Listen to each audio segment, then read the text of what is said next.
Hello नमस्ते सबैजनालाई। आज चाहिँ म सबै नारीहरूलाई चाहिँ ह्याप्पी वुमेन्स डे भन्न चाहन्छु। आज चाहिँ 8 मार्चको दिन चाहिँ अब विश्वभरि अब वुमेन्स डे अब सेलिब्रेट गरिन्छ हो। अब हामीले चाहिँ अब हामी नारीहरूले चाहिँ त्याग र बलिदानको लागि चाहिँ हामीलाई आज 8 मार्चको दिन चाहिँ एक दिन चाहिँ हाम्रो लागि अब खुसीको होइन दिन राखिदिनु भएको त्यसैले होइन।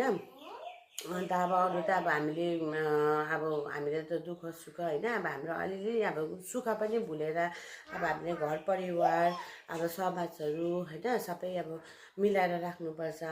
अन्त त्यही कारणले अब हाम्रो अब उसहरूलाई चाहिँ म भन्न चाहन्छु, नारीहरूलाई चाहिँ म भन्न चाहन्छु कि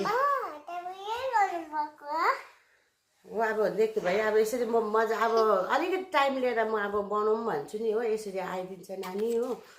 अब हामी अब घर पनि हेर्नुपर्छ, नानी पनि हेर्नुपर्छ होइन। अब अलिकति अब सानो अलिकति भिडियो बनाएर हालौँ भनेर चाहिँ सोचेको थिएँ। अब यसरी आइदिन्छ त छोरी म अलिकति भन्छु।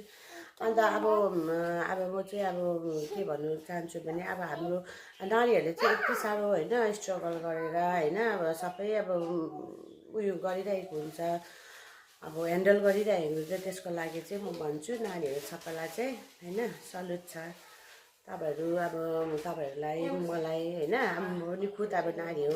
त्यसको लागि चाहिँ तपाईँहरूलाई अब सबैलाई चाहिँ म भन्न चाहन्छु नारीहरूलाई चाहिँ सल्युट छ। हुन्छ, once again happy women's day सबैजनालाई।